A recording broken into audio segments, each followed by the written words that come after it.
Hi, my dear students.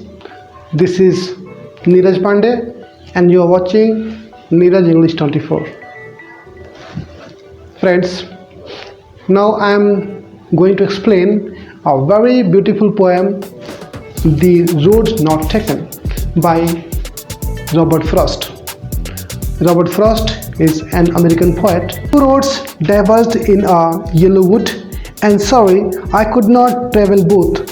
And be one traveler, long I stood and looked down one as far as I could to where it bent in the undergrowth. किसी जंगल में जिसके पीले पीले पत्ते थे, autumn season था और पीले पीले पत्ते हो गए थे, दो रास्ते एक दूसरे के साथ निकल के जा रहे थे. And sorry I could not travel both. और ये जो पोएट हैं ये बोल रहे हैं कि मेरे सामने दो रास्ते थे और मैं तो एक ही यात्री था, तो मैं दो रास्तों पर तो जा नहीं सकता था. Be one traveller, long I stood, इसलिए एक ट्रेवलर, एक यात्री होने के नाते वो वहीं खड़े हो जाते हैं और दूर दूर तक देखते हैं.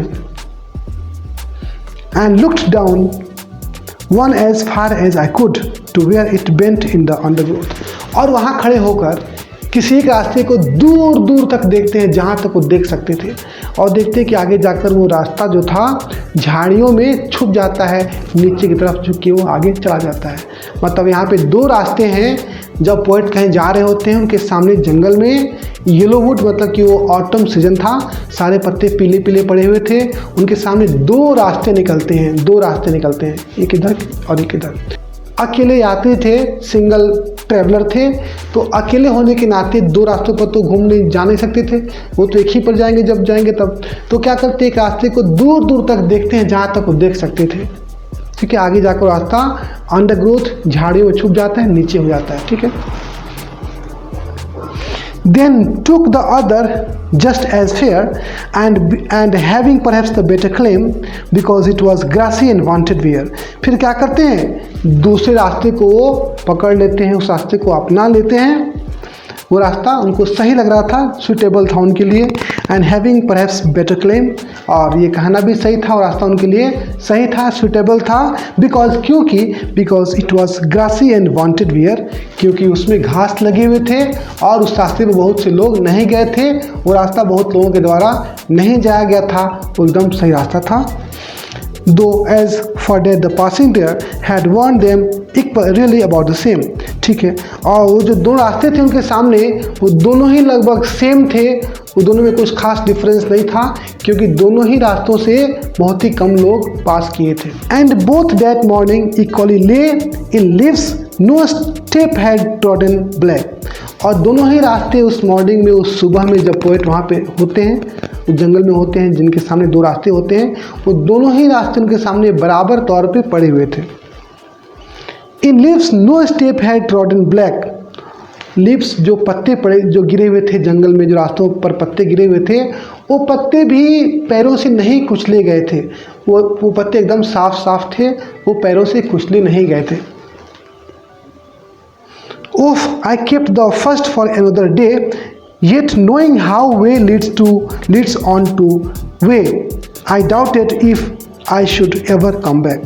Yet knowing how, ये जानते हुए कि कैसे एक रास्ते दूसरे रास्ते को जन्म देते हैं, कैसे एक रास्ते से हम दूसरे रास्ते पर चले जाते हैं, कैसे हमारी लाइफ में रास्ते चेंज होते जाते हैं, एक से दूसरा से तीसरा रास्ता निकलते जाता है. ये जानते हुए भी वो एक रास्ते को पकड़ लेते हैं. और आई doubted if I should ever come back. और ये पोएट को संदेह भी होता है कि क्या वापस वो दूसरे रास्ते पर जाने के लिए आ पाएंगे, क्योंकि एक बार जब चल देंगे दूसरे रास्ते में उनका जो लाइफ जब गुजरेगा, तो फिर वापस अपने पहले वाले रास्ते पर आ पाएंगे कि नहीं आ पाएंगे, इस चीज़ का उनको संदेह था. I shall be telling this with a sigh somewhere ages and ages hence. अब ये पोएट बोलते कि मैं इस चीज़ को बहुत सालों के बाद, युगों के बाद आहें भरते हुए बताऊंगा, आहें भरते हुए पूरी फीलिंग्स के साथ बताऊंगा. Two roads diverged in a wood and I took the one less traveled by.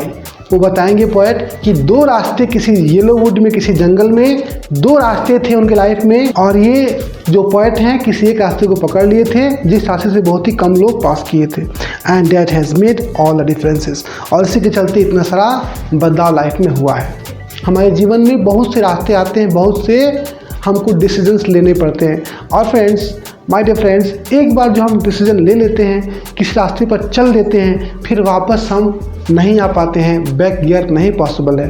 क्योंकि अगर हम जिस रास्ते पर आगे बढ़ जाते हैं, फिर उस रास्तों से कई तरह के रिश्ते, कई तरह के वो ब्रांचेज निकलते, कई तरह के कनेक्शन बनते, फिर वापस आना, फिर दोबारा उसी रास्ते पर आकर फिर दूसरा रास्ता इख्तियार करना बहुत ही मुश्किल होता है। इसलिए डिसीजन मेकिंग यहाँ बहुत इंपॉर्टेंट बात हो जाती है। डिसीजन मेकिंग जैसा हम करेंगे वैसे ही लाइफ बनेगा। डिसीजन मेकिंग में अगर हम कोई कमी करते हैं तो फिर लाइफ भी उसी के अकॉर्डिंग होगा। इसलिए डिसीजन मेकिंग में हमको बहुत ही सावधानी और बहुत ही केयरफुलनेस बरतनी चाहिए, बहुत ही सावधानी बरतनी चाहिए। यहाँ पे दो रास्ते जो हैं हमारे लाइफ में जो चॉइसेस होते हैं, चांसेस होते हैं, उस चीज़ को इंडिकेट कर रहा है। Yes, my dear friends, now we are going to talk about symbolism used in this poem. First of all, हमें ये समझना है कि सिंबलिज्म होता क्या है। ये जो सिंबलिज्म है ये क्या होता है। In symbolism we use symbols to represent things.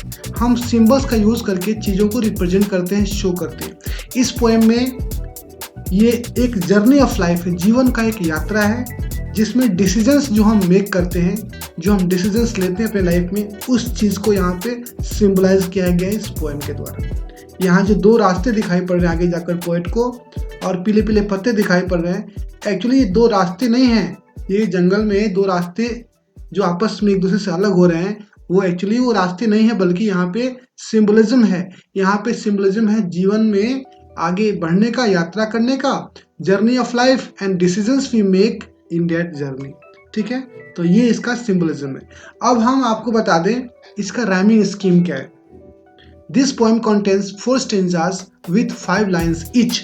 हम फर्स्ट स्टेंजा की बात करते हैं, तो पहले स्टेंजा में यहाँ पे देखिए लास्ट में जो वर्ड है वो वुड है, फिर यहाँ पे second both, third stood, fourth could and fifth undergrowth. हम यहाँ पे साउंड की बात करते हैं, क्योंकि यहाँ पे राइमिंग स्कीम में हम देखेंगे अंतिम में साउंड क्या है। यहाँ पे साउंड में है वुड। वुड को हम अगर ए मान लेते हैं, वुड का साउंड, गौर कीजिए यहाँ पे साउंड की बात कर रहा हूँ मैं, अगर हम वुड के साउंड को ए मान लेते हैं तो बोथ, ये वुड और बोथ सिमिलर साउंड नहीं है, इसलिए यहाँ पे बोथ ए नहीं हुआ, बल्कि यहाँ पे हम डिफरेंट लेटर यहाँ पे हम बी मान लेते हैं। ठीक है, अब चलिए यहाँ पे स्टूड है, तो स्टूड और वुड ये दोनों साउंड सिमिलर लग रहा है, ये दोनों साउंड सेम है, जैसे वुड है वैसे स्टूड है, तो फिर यहाँ पे भी ए आ जाएगा। ठीक है, अब हम बात करते हैं कुड की, तो कुड जरा देखिए तो किससे इसका मैच खा रहा है, वुड स्टूड कुड। यहाँ पे ये जो कुड का जो साउंड है वुड और स्टूड के सिमिलर है, तो इसको भी हम ए मान लेंगे। ठीक है, अब हम बात करते हैं अंडरग्रोथ की, तो अंडरग्रोथ यहाँ पे वुड स्टूड एंड कुड ये सब सिमिलर हैं, बट अंडरग्रोथ सिमिलर नहीं है, उससे मेल नहीं खा रहा है, तो ये अंडरग्रोथ का मेल खा रहा है बोथ से। तो ये इसको बोथ को मैंने जब बी माना था तो अंडरग्रोथ को भी हम यहाँ पे बी मान लेते हैं। यस फ्रेंड्स, तो आपके सामने क्या समझ में आया, आपको क्या दिखाई पड़ा, यहाँ पे हमको दिखाई पड़ रहा है जो राइमिंग स्कीम है। यस, तो आप अब यहाँ देखें राइमिंग स्कीम में यहाँ पे हो जाएगा ए बी ए बी, ये रहा ए बी ए बी। बस वैसे ही आप अगर सेकेंड स्टेंजा को लेकर देखते हैं, और हम सेकेंड स्टेंजा को लेकर देखते हैं तो सेम है। यहाँ पे देखिए फेयर, इसको अगर हम ए मान लेते हैं, यहाँ पे क्लेम, इसको हम बी मान लेते हैं। फिर यहाँ पे देखिए वियर, ये भी फेयर की तरह ही है, इसको भी हम यहाँ पे ए मानेंगे। फिर यहाँ पे देखिए देयर, ये भी ए है, और यहाँ पे फिर सेम, जैसे क्लेम है वैसे यहाँ पे सेम है। ठीक है, तो यहाँ पे देखते हैं तो इसका भी वैसे ही आ रहा है ए बी ए बी। तो इस तरह से चारों स्टेंजा का राइमिंग स्कीम सेम है। ओके, तो फर्स्ट मैंने बताया आपको सिंबलिज्म के बारे में, और सेकेंड में क्या बताया, राइमिंग स्कीम। अब हम बात करते हैं एलिट्रेशन की। Well my dear students, now we are talking about alliteration. इसमें क्या होता है कि सिमिलर कॉन्सोनेंट साउंड्स होते हैं। यहाँ पे देखिए देन, टूक, दी, इस सब में टी साउंड है, ये एलिट्रेशन का एग्जाम्पल है। आगे चलते हैं। And having perhaps the better claim, इसमें कोई भी नहीं है, because it was grassy and wanted भी है। यहाँ पे देखिए वांटेड में डब्ल्यू यहाँ पे है और यहाँ पे भी डब्ल्यू है, तो ये दोनों एलिट्रेशन के एग्जाम्पल है। उसके आगे हम चलते हैं। दो, ये देखिए टी आया, यहाँ पे फिर टी आया, दैट में, यहाँ फिर टी आया, देयर, यहाँ भी टी आया, ये सारे एलिट्रेशन हैं। इसके आगे चलते हैं। Had warned them really about the same, यहाँ पे देखिए यहाँ पे फिर टी है, फिर यहाँ पे टी साउंड है। इस तरह से इसमें एलिट्रेशन और भी हैं। मैंने एग्जाम्पल के तौर पे मैंने इस स्टेंजा को लेकर आपको समझाया कि व्हाट इज